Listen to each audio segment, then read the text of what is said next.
Hello, welcome. I'm Professor Mathur, and the lecture today is on brand extensions. The agenda for this short lecture is we're going to start by defining what brand extensions are. We'll talk about the motivation for why firms create launch brand extensions, and finally we will study the simple classification of brand extensions. So just a quick word about me. I have a Ph.D. in marketing from Carnegie Mellon. I've worked as a professor at McGill University in Canada, and at present I teach marketing at the Indian Institute of Management in Lucknow, India. So before we talk about extensions, let's start by considering this basic idea that of brands as assets. Brands are major assets for firms, and firms need to understand when to protect and defend their brands, and equally they need to appreciate when can brands be extended and exploited. So if I were to venture forth with a definition for a brand extension, it would be as follows. See, essentially a brand extension involves leveraging a well-known pre-existing brand name, a well-established, well-known, brand name, and leveraging that, to launch a new brand. So that's a brand extension. And the point to appreciate here is that brand extensions are a new product introduction strategy. So if you think about a new product being launched, it could be a product, where the product is new and the brand name is new and everything about it is new, right? Or it could be that if a old pre-existing brand name, is reused for this new product, it would be what is a brand extension. So really, I think it's important for all of us to appreciate that essentially brand extensions are a new product introduction strategy. And some motivation for why this is important and why we should bother studying and understanding and analyzing brand extensions. I can quote this little bit of data that actually over 80% of all new products that were launched in the US in the 90s were brand extensions. This is from a research study, and it's straightforward enough to extrapolate and expect that this trend where most new products introduced in the marketplace are brand extensions is actually quite common. It's going to persist across geography and across time. So before I go ahead and we get into trying to classify brand extensions, I'd like to take a minute to think about this 2 by 2, which we are going to reuse, and exploit. So on the x-axis, we have the product category, which could be the existing category or a new category. On the y-axis, we have the brand name, where it could be the existing brand name, or it could be an entirely new brand name. So if you think about a classical new product, it would be a new product, a product in a new product category with a brand new brand name. Okay, and these question marks are the ones where I'd like you to think a little bit about, and we'll come back to this, to this and how they relate to brand extensions. Okay, so let's get started in thinking about classifying brand extensions. And one straightforward way of thinking about them is to classify them based on product category. A brand extension could be a line extension as opposed to a category extension.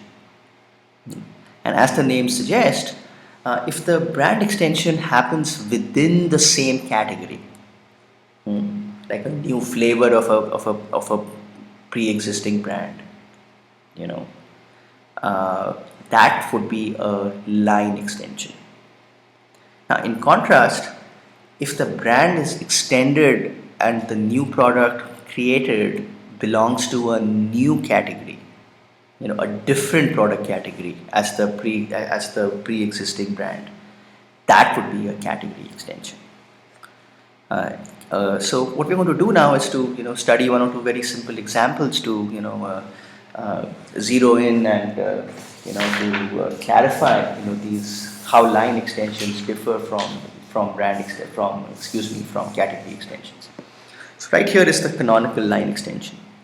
Coca-Cola, old product, launched in the 19th century, very well established. They actually launched Diet Coke, as recent as 1982. So this here was a line extension, see, because it was within the same category, of colas, of aerated beverages.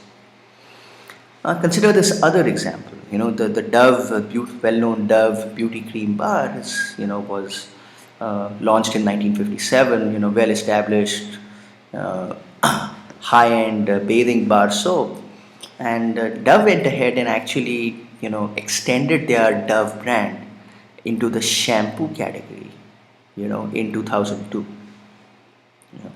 So from the bathing soap category into the shampoo category.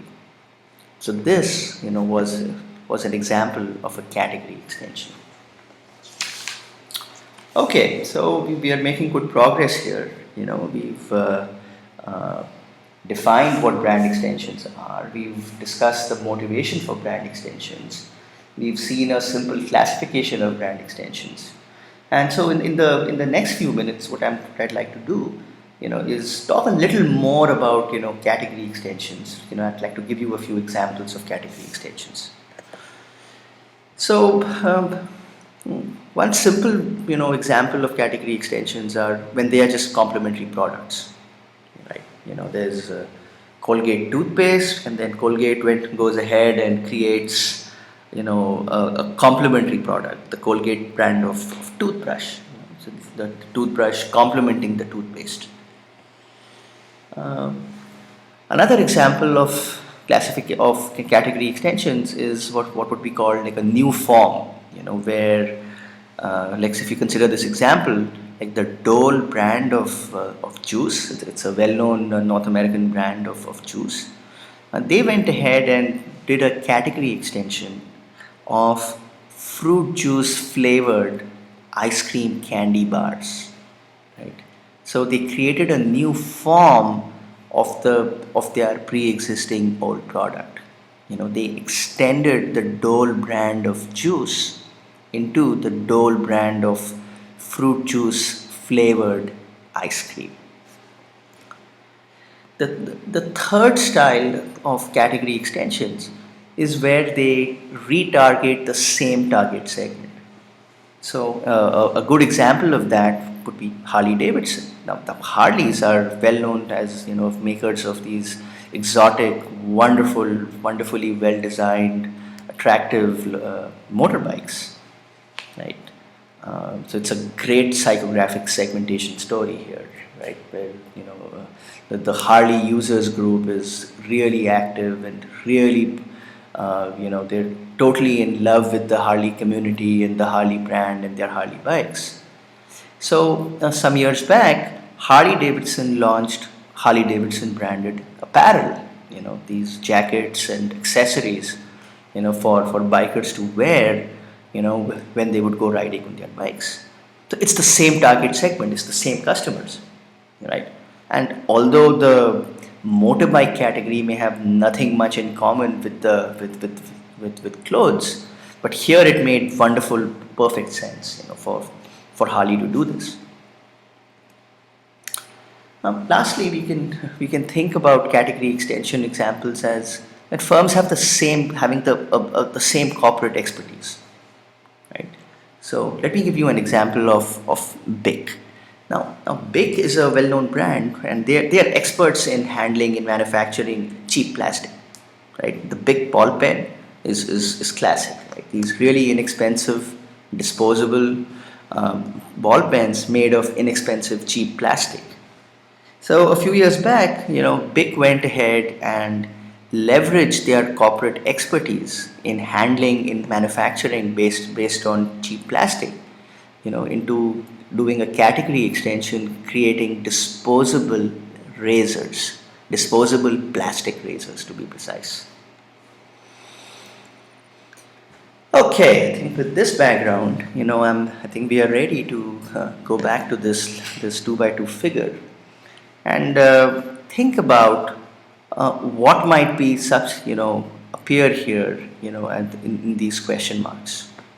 So, how would the idea of category extension fit into this two by two grid? That's what I'd like you to think about, and that's what I'm going to talk about next. So, voila, here's the answer. The answer is that a line extension is when an existing brand name is extended within the same product category.